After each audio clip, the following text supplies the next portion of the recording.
All right, Carrie, I'm going to pass it over to you at this time to go through the presentation for everyone. All right, thank you, Alicia. So yeah, Indoor Friendlies, welcome everybody. Number one off our agenda is done. So this is what we'll be talking about today. And again, if you have any questions, feel free to pop them down at the bottom of the screen, or there'll be a question period at the end of the presentation as well. So what are the Friendlies? The Indoor Friendlies have been designed to be a fun exhibition style indoor event that follows our return to play protocols, and is also following the protocols for stage 3 of Ontario's reopening plan. So that's our main point and our goal, I guess. Some other key points is that all activities that we're offering do follow stage 3 of our government regulations and our OVA return to play protocols. That's our role. Our role as a PSO is to deliver volleyball activities and educate our communities on how we can do it, and we can do it safely. You know, we want to be a great example for the province and welcoming sport back to those communities that we're allowed to. So as well, during the design phase of these events, we did have a chance to review these Friendlies with our indoor development committee, as well as our regional council. And our regional council is comprised of each regional president. So the Ontario Volleyball Association has 6 regions within Ontario, and each one of those regions has a president who was also advised in when we were making these, and, you know, given a heads up, and we're feedback and, you know, part of the development process.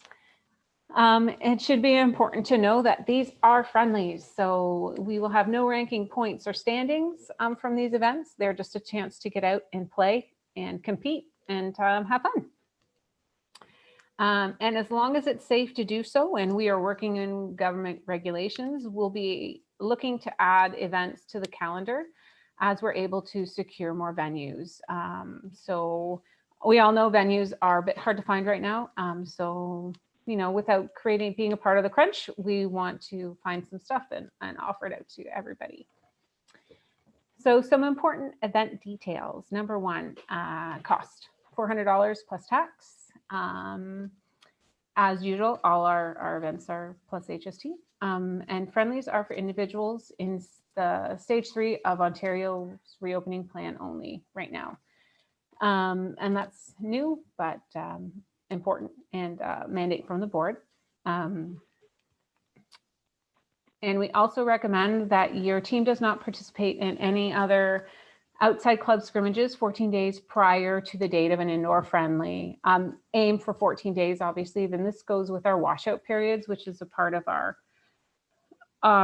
regulations and obviously guidelines coming from public health. And that's just to make sure that, you know, if there is any commingling or bubbles, meeting bubbles, we are able to identify any possible COVID cases and that. So each event we hope to offer an event for each age category and skill level. And your skill level is determined by the tier your team was placed in for the 2019-2020 McGregor Cup. So this was the last event for the majority of our teams, and we feel it's we feel it's our best way of measuring where teams could possibly be and creating that all-important competitive balance within these Friendlies.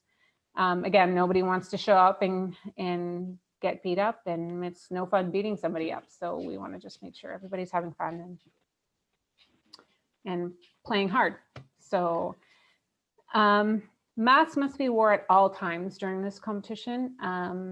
So that means even on the court when you're playing. And this is something that will be a part of our new return to play protocols, which will be updated very shortly. So we are, although it's not a government requirement, we are requiring masks be worn at all times in our return to play documents, unless there is a medical reason why you cannot do so.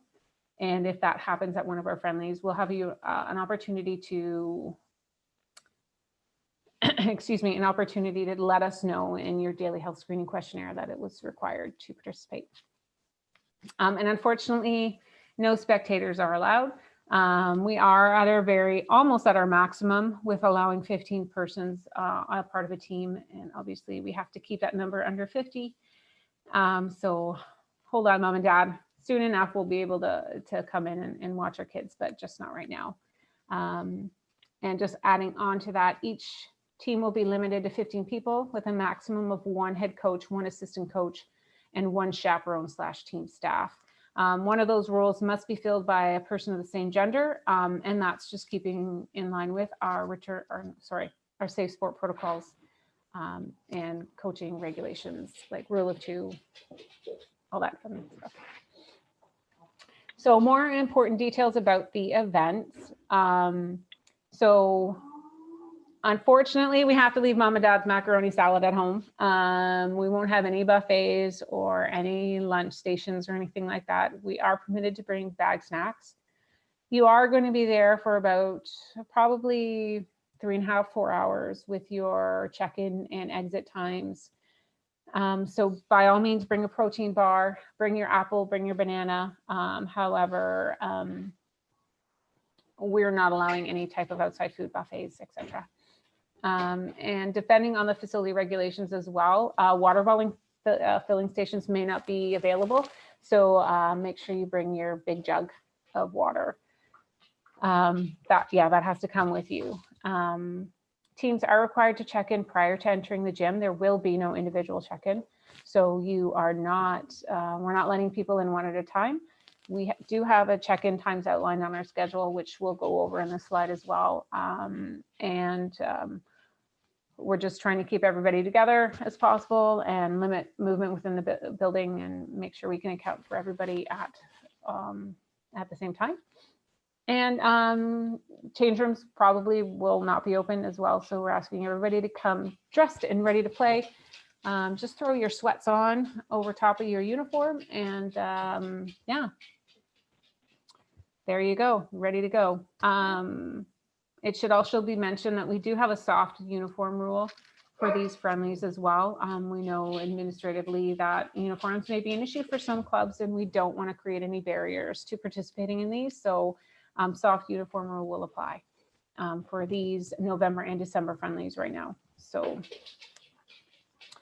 each location has 3 teams assigned to a morning wave and another 3 teams assigned to an afternoon wave.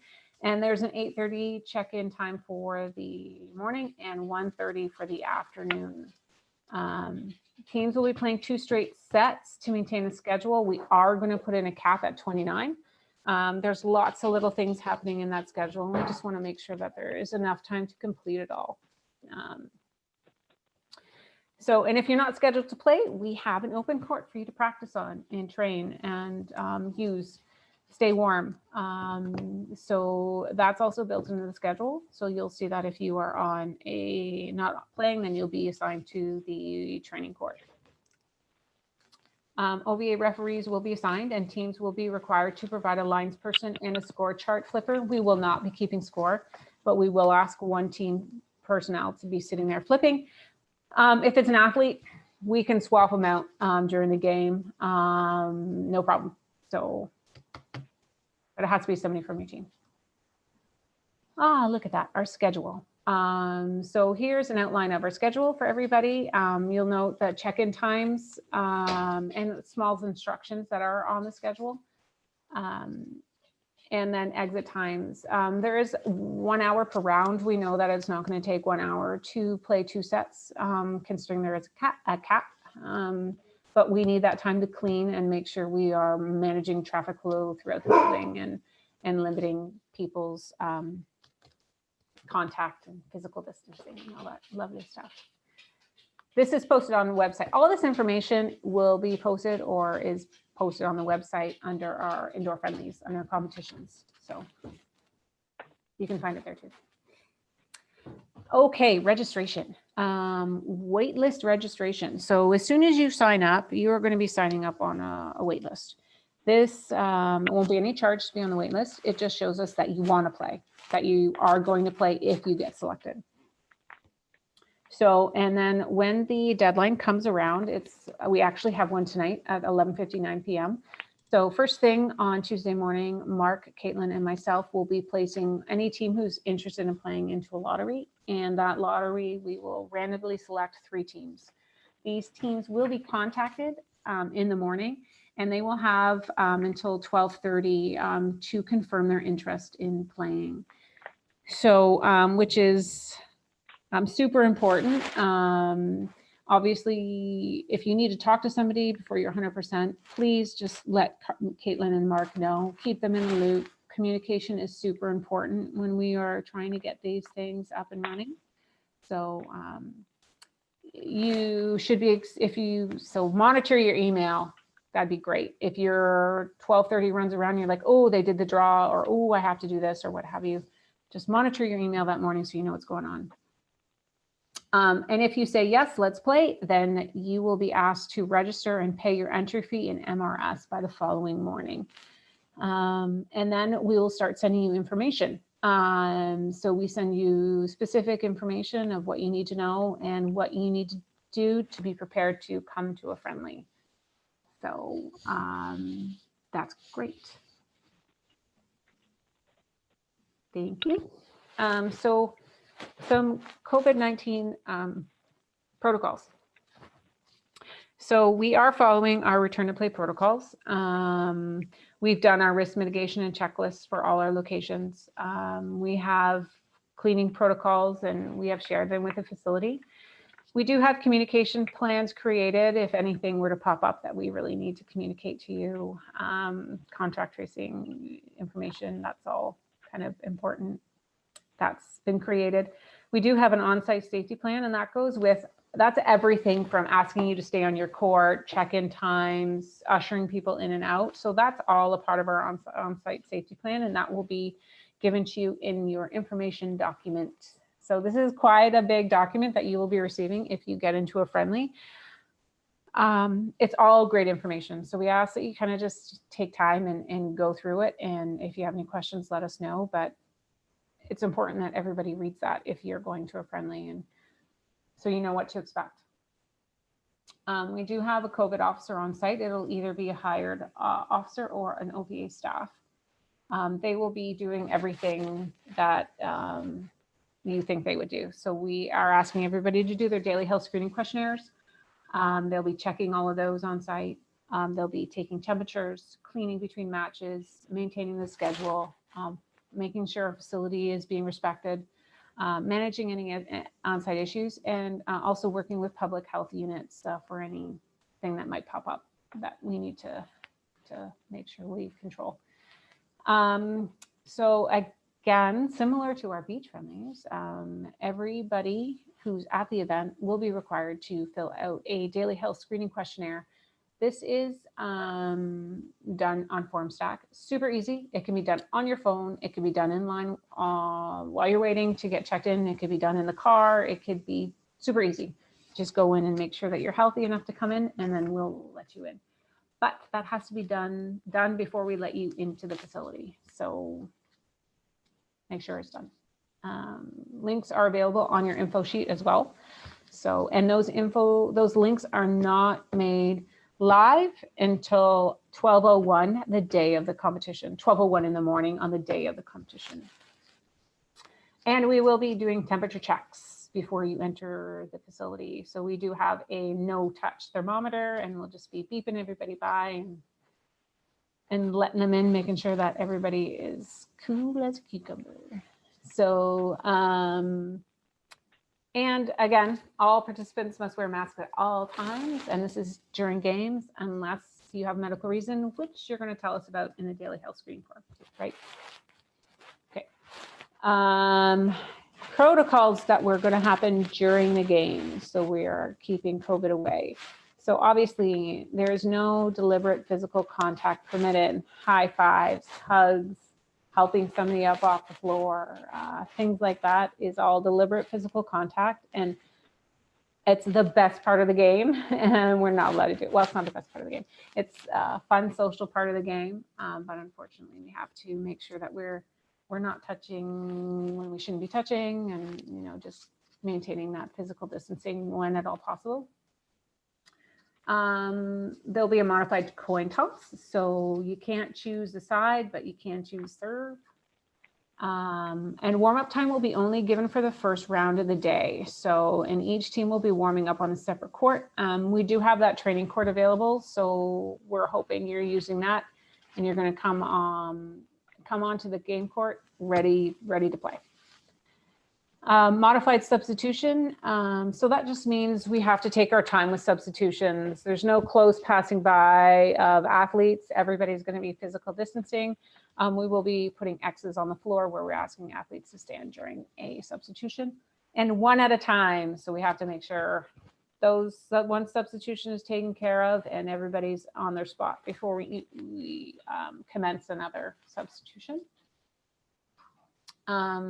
And there's no side switching, so we're just going to keep everybody where they are. We are going to have flexibility with timeout locations to allow for physical distancing. So you don't have to worry about being off the court.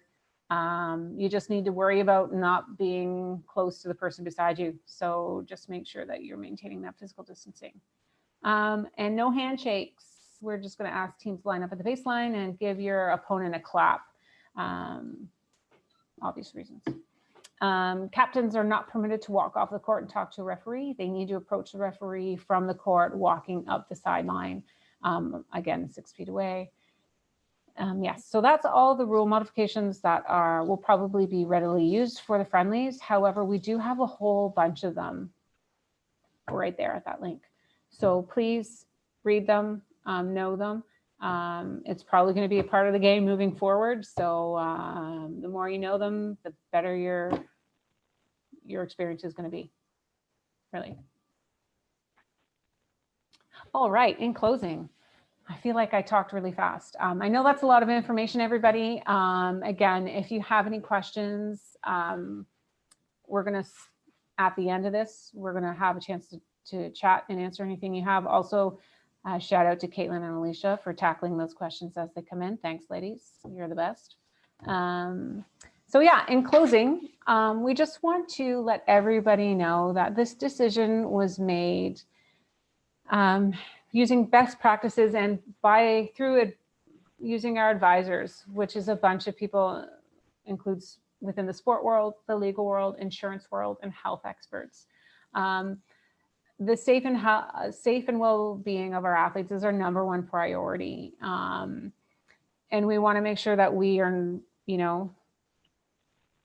making sure that we are coming back to volleyball safely. We want to be leaders in the province and, give athletes a chance to play and, come to get a little taste of normalcy, just a little bit. And we understand that not everybody is going to be comfortable playing right now. And we respect that. And only play if you're comfortable, and we hope we've made a very comfortable environment for you to be in.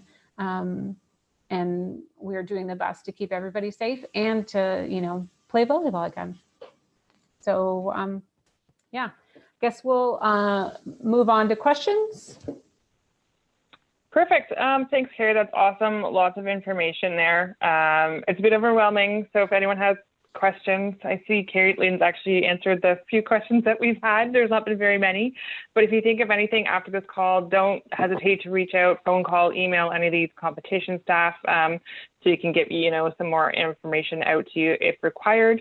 Another thing I just wanted to bring up as well is in terms of the referee side of the thing with all the modified rules of the game, we have a Red Cross grant, and through the Referee Engagement Center, we've been doing a lot of modified rules videos and training sessions and documents with the referees. So they're also up to date with everything that's going on and all the modifications and changes we have to make our safe sport and mitigate the risk of any transmission for COVID if possible. I think one thing to keep in mind as well is be patient for the first couple of friendlies as everyone gets a few under their belt and kind of used to the new system and modifications that are in place. It's exciting to get back. And as Carrie mentioned, it's really hard to not celebrate and high five or pat someone on the back or, get the kids in the middle of the court screaming at each other because they're so excited on an amazing kill or something. But we just need to make sure that we're doing what we can to return safe and back to the sport. So, Okay, there's actually no more questions, so good job, Carrie, providing all the information. So I guess we will sign off for this evening. As a quick call, we will be posting this recorded video onto the website. So if you want to share it around with your club members, coaches, athletes, presidents, whomever, it will be posted on the OVA website most likely at some point tomorrow. So thank you, everyone. It's been a good evening, and we'll talk soon.